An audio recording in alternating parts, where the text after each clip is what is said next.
Okay, well, hey everybody, here we go. I've been waiting for a week to do this video, and I know my voice is still kind of hoarse. It's these stupid allergies, good old seasonal allergies. It is spring, but so we're going to start on the Declaration of Independence. There we go. I have this little book here from the John Hancock Mutual Life Insurance Company. It is dated 1956. So a lot of you weren't born. I would have been 4 years old. So it's about the Declaration of Independence. And you'll see why it's the John Hancock Life Insurance, Mutual Life Insurance Company. Why they used John Hancock's name at the end. But I'm going to read you a little bit about the Declaration of Independence. I don't know how far I'll get tonight. Let's see. I'll be checking on the time a little bit to make sure that we don't go too long. But it'll take at least 2 or 3 to get through this. The very last one will be me reading the Declaration of Independence, which isn't too long, actually. So, without further ado, here we go. So, the first section is called Framing the Declaration. I would take my glasses off so you wouldn't get any glare, but then I wouldn't be able to read it. So, Framing the Declaration. Of the many great days in the history of our country, none is more universally celebrated, none is more filled with meaning to true patriots than July 4th, 1776, the birthday of the United States of America. The events which led up to the adoption of the Declaration of Independence tell the story of the birth of a new nation, which was conceived in liberty and dedicated to the proposition that all men are created equal. All. Men and women, of course. The story of the Declaration of Independence begins far back in our colonial history, long before there was any trouble between the mother country, England, and the colonies. Long before the British Parliament began its attempts to tax the colonies. The true seeds of American independence were planted on American soil by the first permanent English settlers, especially the Pilgrims who came to the New World in search of religious liberty. The search for liberty, religious, civil, or personal, brought thousands of our early settlers to these shores and peopled to the young America with a race of men to whom liberty was more precious than life. I hear neighborhood kids out there having fun. From that day to this, our country has clung to the ideal of liberty planted by her founders.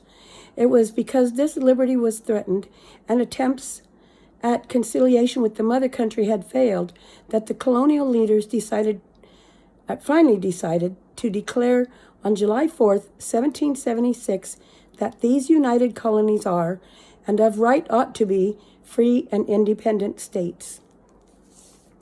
The Declaration of Independence was inevitable. The very nature of the new country destined it to be a land of freedom and freedom from external rule. It was a country far from the old European governments, separated by 3,000 miles from England. There were no telegraphs and no cables by which the mother country could keep in touch with her growing young colonies. No cell phones. Okay, now I lost my place. Okay, the slow-sailing ships took weeks and often months to carry news from one to the other across the ocean. It was therefore natural that the colonies should develop the widest possible powers of self-government. Their forms of government were modeled on those of England, with local variations, but the conditions of the New World made the spirit different, and the people to a great extent ruled themselves. There were few nobles in the country, and the power and importance of the common man became, as a result, greater than in the countries of the Old World. The people themselves were not, in the true sense, Englishmen. The majority of them were descended from Englishmen, of course, but they were 3, 4, and sometimes 5 generations removed from their English forebears. They were Americans. There were many who were not even of English descent, such as the Dutch of New York and New Jersey, the Germans of Pennsylvania, the French Huguenots scattered through all the colonies, and the numerous Scotch-Irish along the whole frontier. These people felt little loyalty to the rule of England. All these conditions promoted,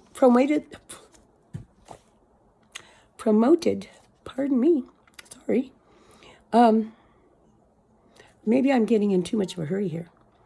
I'm kind of excited about this.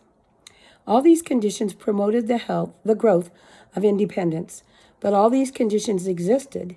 It was not until the customs officers used writs of assistance and Parliament passed the Stamp Act, aka the tea tax, and the Boston Port Bill, that the need for independence began to build up a sentiment in America, which grew slowly at first until it culminated in the Declaration of Independence. But independence without first a strong colonial union was impossible. We must remember that the 13 colonies were not in any sense a united nation, such as our United States is today. The colonies were almost completely separate from one another. They had no common governor, no common legislative body, no Congress. It was therefore necessary to bring about some kind of union before the growing desire for independence could take form. Such a union finally began in 1774 as a result of events growing out of the Boston Tea Party. Some of you may remember having studied that in school, maybe not. England sent over tea to,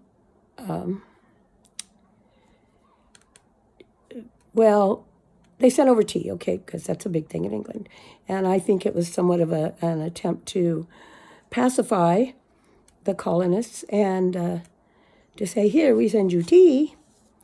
People got mad and they threw it all in the Boston Harbor and let it go to waste because they were tired of taxation without representation. In other words, they were, maybe this tells it. Yeah, it probably does. Such a union finally began in 1774 as a result of events growing out of the Boston Tea Party. Parliament passed the Coercive or Intolerable Acts, including the Boston Port Bill, by which the Port of Boston was to be closed on and after June 1st, 1774, until such time as the citizens of Boston should see fit to pay for the tea which had been thrown overboard in Boston Harbor on December 16th, 1773. This action on the part of Parliament aroused the whole country. In Virginia, the House of Burgesses passed resolutions of sympathy declaring that Boston was suffering a common cause. The royal governor of Virginia at once dissolved the House of Burgesses as a rebuke for passing such resolutions. The members of the House, now thoroughly aroused over the situation and wishing to help Boston, met informally at the Raleigh Town Tavern in Williamsburg, Virginia on May 27, 1774, and recommended an annual Congress of delegates from all 13 colonies. You know, maybe if they met in taverns today, they'd be a little jollier and, a little less minded to pass ridiculousness. This time was ripe. I'm throwing in my comments. I told you guys last week I would have to. The time was ripe for such a step.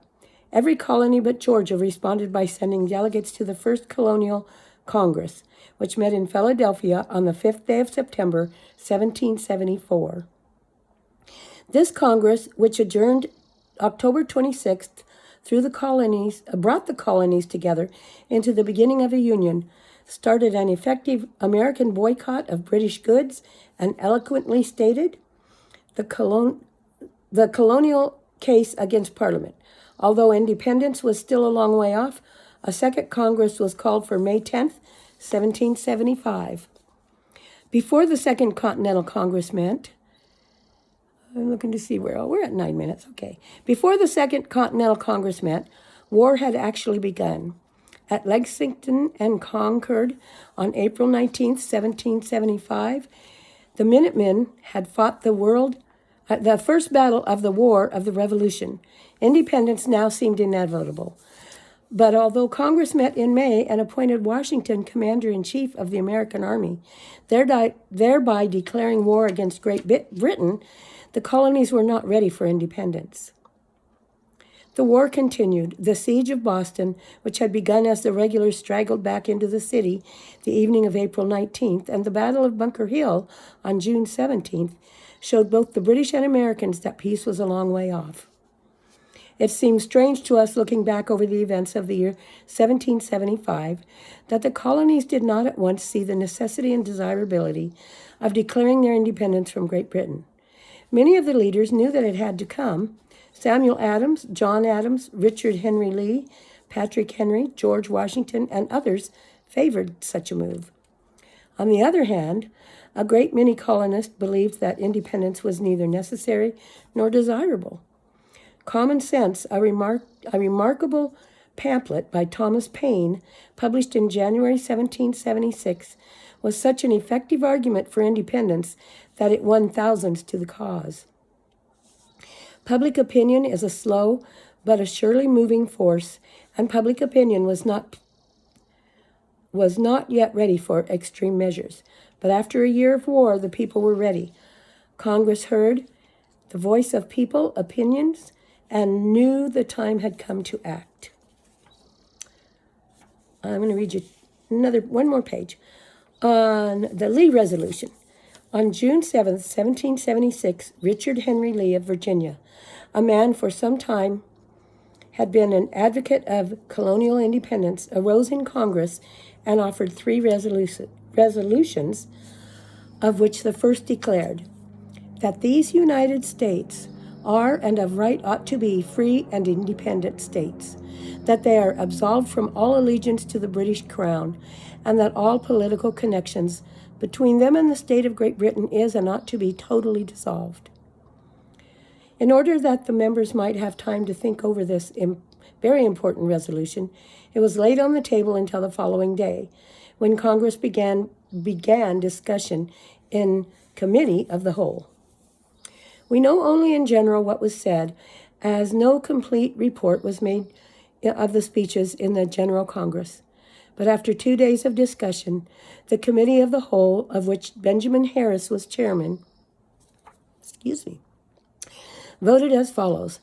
Resolved that the consideration of the first resolution be postponed to this day 3 weeks, and in the meanwhile, that no time be lost in case the Congress agree thereto, that a committee be appointed to prepare a declaration to the effect of the said resolution. The reason for delaying the final vote on the resolution, The reason for delaying the final vote on the resolution until after the 1st of July was that it appeared in the discussion that not all the colonies were ready to vote for independence. The representatives of 7 or 8 of the colonies would have voted in favor of the Lee Resolution on June 10th if it had been allowed to come to a vote, but at least 3 of the colonies would have voted against it, and 1 or 2 others were doubtful.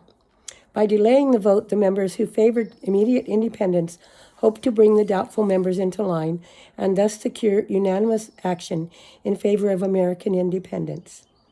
It was a wise move, and the final result justified the